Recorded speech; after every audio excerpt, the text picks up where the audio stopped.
asooka subscribe ngo liking. Week eno ewedde twalabye omusumba Robert Kayanja Miracle Center Cathedral nga gulawo eddwaliro lisobola okuba nga liyamba abantu. Manyi nze seekubira nze omusumba aba alina kyakoze ekirungi, I come out and appreciate. So sumba tukwebaza okuba nga ate oddukiridde abantu. Sumba tumulabe mu biseera ebyenjawulo Karamoja wa he gives. So tubadde tusaba n'abasumba mwenna abalina obusobozi okubaako kye mukola ate mukolera abantu ssente olusi muzijja mu bantu, olusi Mukama alina engeri gy'akugabirira. So tusaba abasumba bonna basobola okuba nga bakola ekintu kyonna. Oyinza okuba tosobola kuzimba ddwaliro naye ng'osobola okukola ekintu ekirala kyonna, tuba tusaba Mukama akukozese. Waliwo ayogedde naye n'agamba kaakati nno olaba Kayanja waguddewo eddwaliro Ssenyo ng'agenda kukola press conference ne mugamba ndeka temunteeka mu bintu byammwe agenda kukola press conference ye banammwe oba ani ali basonyiwa laki temuva mu ntalo oli aguddewo eddwaliro. So tusaba n'abasumba mwenna abalina capability oba abalina obusobozi sobola okulabirira, sobola okulabira bamulekwa, osobola bazimbira amayumba, malwaliro, masomero, asobola okuba nga musomesa ku baana bane mukikole ate ndowooza Mukama ajja kuba nga akuwa omukisa ogw'amaanyi kubanga okoze ekintu ekyo. Ndowooza Matayo 24:25 ayogerera 25 nali muyala ne mundiisa n'ebirala. So abantu abamu bamanyi nti bwe tunajja wano tukube Kayanja n'ebirungi byakoze tubikubiremu tubigatte mu bibino. We can do that if we appreciate a good work done. So yeebale kubanga akoze ekintu ekyo katusuubire nti akikoze mu mutima obwa Katonda n'okubaako nga ayagadde abantu bano Mukama abawonye okuyita mu eryo ddwaliro abalwadde basobole okuba nga ate bawonyezebwa abanaaba nga bazze n'ebirwadde byabwe.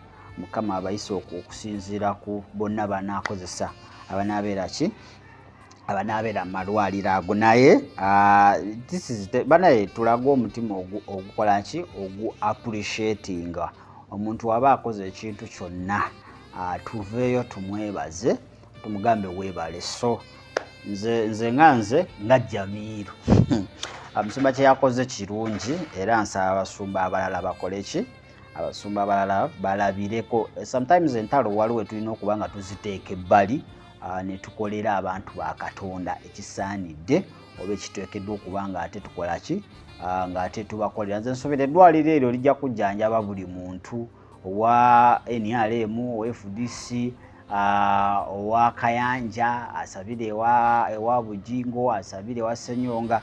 Sikiwa nti omuntu ajja genda bamugambe basooke bamubuuze gw'osabirawa ani musumbawo. I doubt lijja kuba li providing services ku bannayuganda bonna n'abagwire babagenzeeyo bajja funa that medication. Naye katusabe nti Mukama ajja kukozesa ate agabirire abantu bajje ne baba bajiddwako akasente kabeere katonotono okusinga ate omuntu wanaafiira ewaka nga talina ntandikwa eyo. So omutima gwe twetaaga ng'ekkanisa ogwa Sseruganda. Mukama waba akuwadde obusobozi baako kyokola totunula nti ate kati saagala abeeri bajje bakiganyulwemu, saagala abeeri njagala abeewange bokka babaganyulwamu. Ogwo omutima si mulungi. Byonna bye tukola ku lwa Mukama. Katonda tasosola.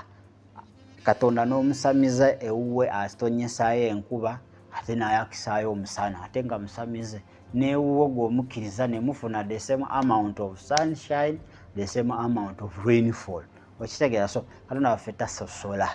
Tasosola. Ffenna tubeere n'omutima weegutyo ogw'okuba nga ate twesosola. Gye tunaakoma okuba nga twesosola nze nkolera bange nze bali sibamanyi ate tujja kuba nga tuwesitinga obudde ne resources Katonda zaatuwadde. Limited buli kintu Katonda kyakuwadde ogenda kiweera accountability. So nze naalibadde ndowooza nti tugenda okuva mu bulamu bw'ensi eno nga abantu batuganyuddwamu nga tetulina kye tugenze nakyo, nga we have emptied ourselves, nga tugenze tewali gamba kituufu omusajja oyo oba omukazi oyo aweereza Mukama n'omutima gwe gwonna n'ebibi byonna. Tulina abantu nga bo baweeza Mukama n'emitima gyabwe gyonna naye nga ebyabwe byonna nno nga wekituuka ku byabwe nno awo nedda Katonda nga yategerera Katonda kino yes kino nno kino yes kino nno, naye abo bonna baweeza Mukama n'ebyabwe byonna, especially nga bayambako abantu abateesobola. Yes, abantu abateesobola kuba wali abayamba naye nga bayamba bafamire baabwe, bayamba be bamanyiko bokka, waba takumanyi takuyamba. Okitegeera, ayamba omuntu nga amanyi nti naye wanaafuna ekizibu agenda kubanga amuyamba. Ekyo Katonda si kye yatugamba. Kitegedde, kuyamba basitwenja b'otamanyi kubanga empeera ogenda kubanga ogifuna eki eri Katonda. So ffe nga Daisy Hope tugamba abasumba mwenna mufuuke ekyokulabirako kyonna kye musobola okuba nga mukolera abantu ba Katonda n'abaana ba Katonda mukikole mu Kristo Yesu mwana wa Katonda omulamu. Amina. Kale Mugera Jamil mbagaliza ate olunaku olungi walinisa hotelo yitirawo ate ndowooza sapa yayidde dda ne evening whatever naye ate alinisa wootuukira wonna yo teriiko mbu eno lanchi wootuukira wonna kyonna ky'osaba weekiri bakikuweerawo. So service weezirika esinga kakuwujja ate wifi wali nga ate okyatinga ne banno obulamu ne butambulira ddala maridadi sana.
So this is our reception area. Yes, Dr. Fatim and Dr. Taufista, where are you taking us?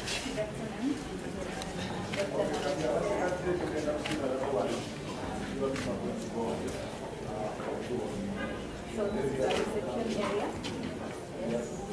And this is our triage area where our patients start from and we see the emergencies and the triage accordingly.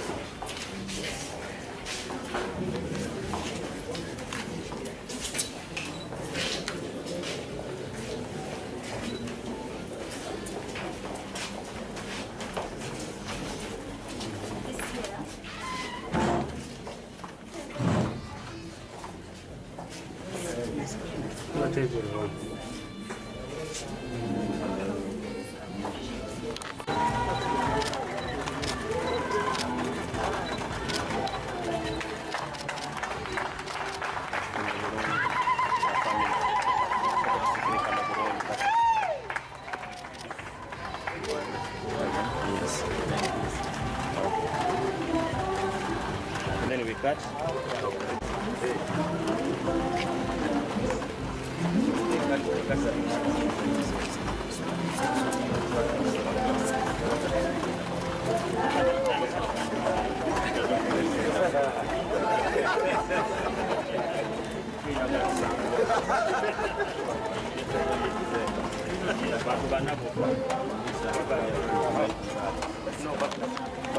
Zeetaaga abakugu okukebera ng'okuzaalisa ng'okulongoosa ng'okujjanjaba n'ebirala ebifaana bulijjo.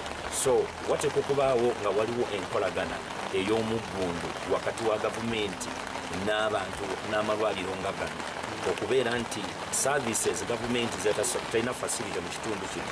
Kuba tulina Ndeja, tulinaanyi wano Bomba, tuli kumpi Wakisa ali wano, ebitundu ebitwetoolodde byonna. Kati ojja kwesanga nga abantu baddukira wano. Kati gavumenti bwe beetaddemu amaanyi gaayo okuyamba abatuuze b'ekitundu kino, kijja kuyamba kinene nnyo nnyo nnyo, kubanga eno facility ennene naye kyalina byekyetaaga, ebintu ebimu ebyetaaga okukozesa okuzimba nga theatre ng'ebintu ebirala. Singa omuntu afuna akabenje oba afunye obuzibu bwonna nga yeetaaga okutwala mu ICU, tosobola kumuvuga mutwala Bombo mu ddwaliro ly'amagye, liri wala nnyo. So n'olw'ensonga eyo nzikiriza nti enkolagana wakati w'ebitongole nga bino ne gavumenti eteeka okubaako nga erina enkolagana ey'amaanyi mu by'eddagala, mu by'ekikugu, mu kuyamba mu byuma ebimu, tusobole okuba nti ebyobulamu bw'abantu tubikwasisa amaanyi. Ensonga endala y'ensonga y'okugema obulwadde bwe tuyita obwa yellow fever oba babutabajja mu Uganda naye tumanyi nga yellow fever. Obulwadde obwo bwe mate bugemye eri amawanga yabatajja kukkiriza kulinnyayo nga tolina certificate eya yellow fever. Obulwadde buno bubi nnyo, obulwadde butta ate bukwata. So si kuluma gwe kabulina naye ate n'okukwata bukwata, buli very highly contagious. So n'olw'ensonga eyo nkubiriza bannayuganda bagende babageme obulwadde bwa yellow fever. Omanyi tubako n'abantu bangi nnyo abalowooza nti okugema okujja kuleeta obuzibu nakino ng'era bwe twabanga n'obuzibu ku polio, naye olw'okugema polio yakola ki?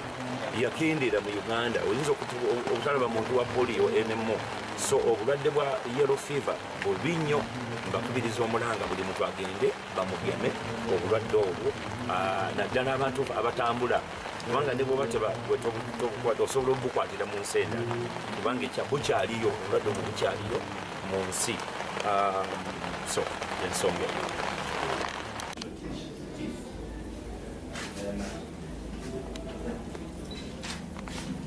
the scaling and polishing.